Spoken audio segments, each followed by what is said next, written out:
Assalamualaikum warahmatullahi wabarakatuh. Perkenalkan nama saya Anggaria Segara dengan NIM 41820153. Nah, jadi pada kesempatan kali ini saya akan sedikit memaparkan materi tentang interval dalam pembangunan Indonesia. Nah, apa sih yang dimaksud dengan intervensi dalam pembangunan?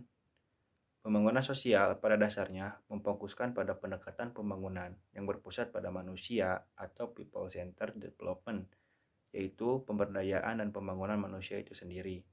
Intervensi komunitas merupakan suatu upaya pemberdayaan terhadap suatu kelompok masyarakat atau komunitas tertentu. Pembangunan merupakan pendekatan alternatif untuk meningkatkan kesejahteraan manusia yang dikenal dengan istilah pembangunan sosial. Nah, intervensi terbagi menjadi 3 bagian. Yang pertama, ada intervensi legislatif dalam pembangunan Indonesia. Yang kedua, intervensi pusat dalam pembangunan daerah. Dan yang ketiga, intervensi negara maju dalam pembangunan Indonesia. Nah, intervensi legislatif dalam pembangunan Indonesia tercakup dalam Undang-Undang Nomor 25 Tahun 2004 tentang Sistem Perencanaan Nasional yang sekarang sudah dijabarkan lebih lanjut ke dalam Peraturan Pemerintah Nomor 39 dan 40 Tahun 2006. Sistem perencanaan ini mengkoordinasikan seluruh upaya dalam hal pembangunan yang dilaksanakan oleh pemerintah, terutama lembaga legislatif, sehingga dapat menghasilkan pembangunan yang optimal dan dalam mewujudkan pembangunan nasional. Dalam sistem perencanaan pembangunan nasional, baik itu jangka panjang, menengah, maupun tahunan, dapat dibagi menjadi 4 tahap. Yang pertama, penyusunan rencana yang terdiri dari 4 langkah. Kedua, penetapan rencana RPJP nasional dengan undang-undang dan RPJP daerah. RPJM dengan peraturan presiden atau kepala daerah, RKP atau RKPD dengan peraturan presiden atau kepala daerah. Yang ketiga, pengendalian pelaksana rencana adalah wewenang dan tanggung jawab pemimpin kementerian, lembaga, satuan kerja perangkat daerah. Dan yang keempat, evaluasi kinerja pelaksanaan rencana pembangunan periode sebelumnya.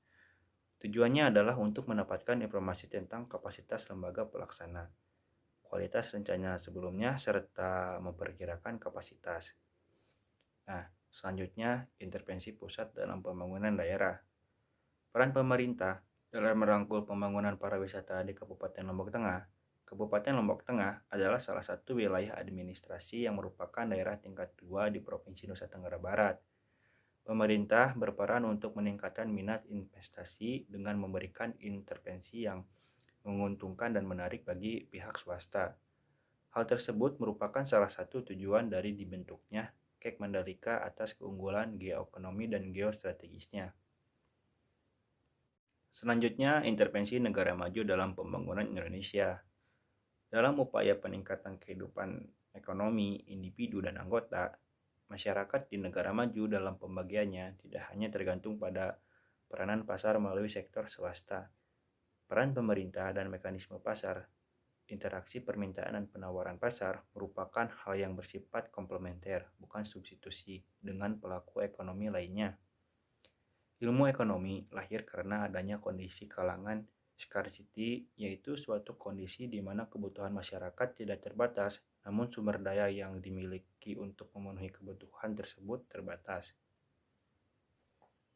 Nah, jadi kesimpulannya, intervensi legislatif dalam pembangunan Indonesia tercakup dalam Undang-Undang Nomor 25 Tahun 2004 tentang Sistem Perencanaan Nasional yang sekarang sudah dijabarkan lebih lanjut ke dalam Peraturan Pemerintah Nomor 39 dan Nomor 40 Tahun 2006.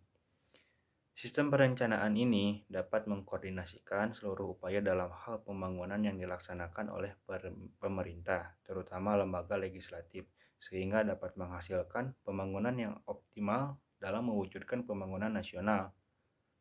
Ada 2 strategi pembangunan, yaitu pembangunan hukum ortodoks dan pembangunan hukum responsif. Peran pemerintah dalam intervensi pusat dalam pembangunan daerah merangkul pembangunan pariwisata yang melibatkan masyarakat lokal sebagai salah satu pelaku pembangunan.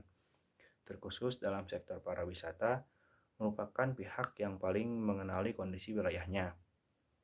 Dalam upaya peningkatan kehidupan ekonomi individu dan anggota masyarakat, di negara maju dalam pembangunan Indonesia tidak hanya tergantung pada peranan pasar melalui sektor swasta. Peran pemerintah dan mekanisme pasar, interaksi dan permintaan penawaran pasar merupakan hal yang bersifat komplementer, bukan substitusi dengan pelaku ekonomi lainnya.